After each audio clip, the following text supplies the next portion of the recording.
This summarizes the IACRCv skill acquisition model that we use at Cirque du Soleil.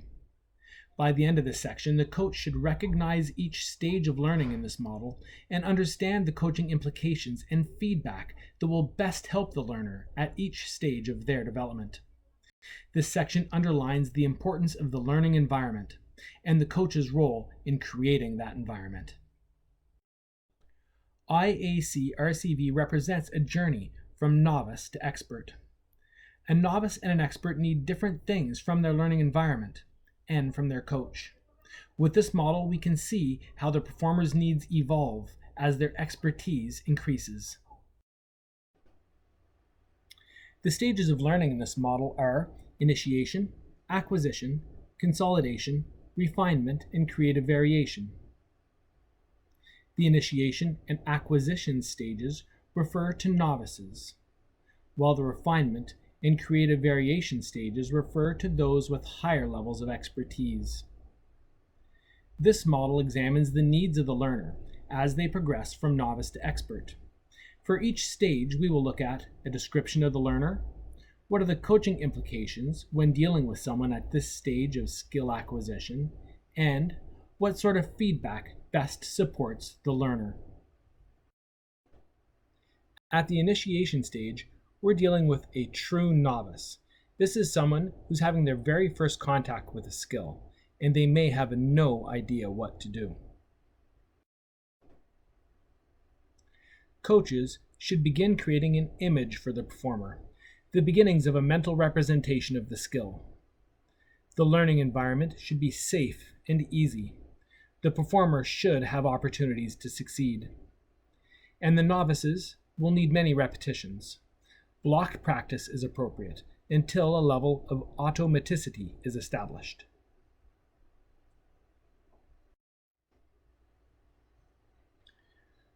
Remember to start with the artist's motivation. Coaches often begin with what to do and how to do it. If people don't know why they're doing something, they might not want to do it, and then the coach's what and how won't matter. Since the performer doesn't know what to do, clear demonstrations and modeling is important. At this stage of skill acquisition, you aren't looking for perfect.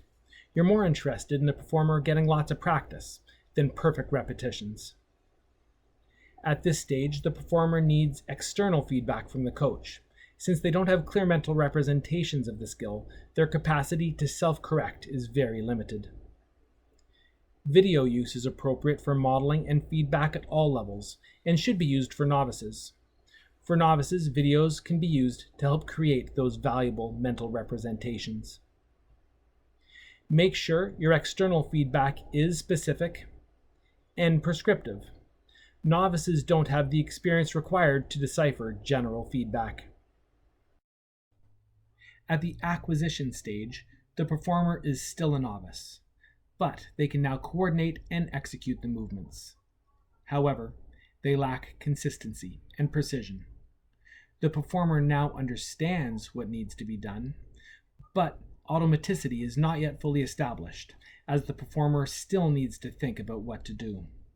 Their performance is in rough form, lacking flow and fluidity. All novices need lots of repetitions. At the acquisition stage, we're still not looking for perfect performance. Rather, we're setting up an environment where trial and error can be safely introduced. Coaches should ask the performers questions that help them reflect and develop their understanding and awareness. The coach needs to provide clear goals and progressions for the performer. Performers at the initiation and acquisition stages require very similar kinds of feedback. Both are still relative novices. The performer's understanding is increasing, and our coaching actions have now included trial and error, which means that the performer will be receiving and trying to make sense of their own intrinsic feedback. The coach still needs to provide clear external feedback to the performer, as the performer's mental representations are not yet clearly formed. At the consolidation stage, the performer now has coordinated movements. The skill or skills may be performed with control and rhythm in stable and easy conditions. But the same skill or skills may be inconsistent, particularly when the performer is under pressure, when conditions change, or when demands increase. In the consolidation stage of skill acquisition, coaches should expose the performer to a variety of situations, challenging the performer with more complex tasks, and encourage trial and error. These are all activities designed by the coach to help build retention and transfer, so that skills can be taken from practice to performance. The format moves from blocked to interleaving practice. It's important that coaches clearly understand and utilize this. And learning must be assessed over a period of time. Remember that performance of a skill on one day is not a great indication of learning. We're looking for a permanent change in motor performance and the retention of learnings from one day or practice session to another. Feedback begins to change at the consolidation stage. The volume of external feedback from the coach begins to decrease as the performer's intrinsic feedback is given a chance to answer questions. Feedback should include explanations with the goal of creating clear mental representations for the performer. Coaches don't need to give a note or correction after every turn. Again, this refers to giving the performer a chance to reflect on their own intrinsic feedback. In keeping with an athlete-centered approach, the coach should ask the performer questions that increase awareness, reflection, and problem solving. The coach still offers specific positive and prescriptive feedback. External feedback is particularly important when the performance falls outside of a certain range, and this range will progressively narrow as expertise increases. Everything we see in performance should be at the refinement stage or higher. At this stage, performance is consistent and precision remains high even in demanding conditions, and a level of automaticity has been created. Minor fine-tuning and cleaning may still be necessary, and critical reflection is now possible by the performer. In the refinement stage of skill acquisition, coaches should expose the performer to complex and demanding situations that require precise levels of execution. The coach should provide tools and create situations that encourage the performer to develop solutions to challenges on their own. The coach first gives the performer's intrinsic feedback a chance to answer questions. The coach will give explanations with the goal of increasing knowledge and creating a clear mental representation. The volume of external feedback continues to lower.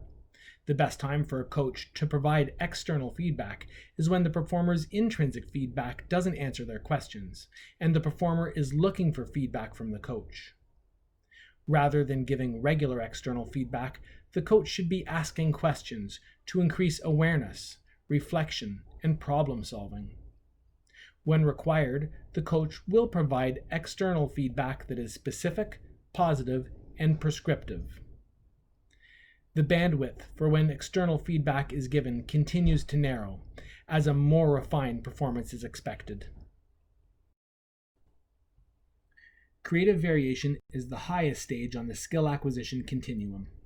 This is an expert performer. They have clear mental representations. Their performance remains near ideal, even in complex and demanding situations. They can effectively show personal style in their performance. At the creative variation level of skill acquisition, the performer can spontaneously adapt. These performers are self-reliant and use their mental representations to self-correct.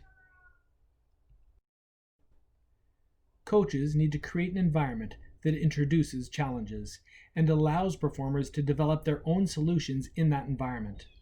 The coach needs to ask for ideal execution, even in these demanding situations. With experts, decisions become joint decisions between the performer and coach.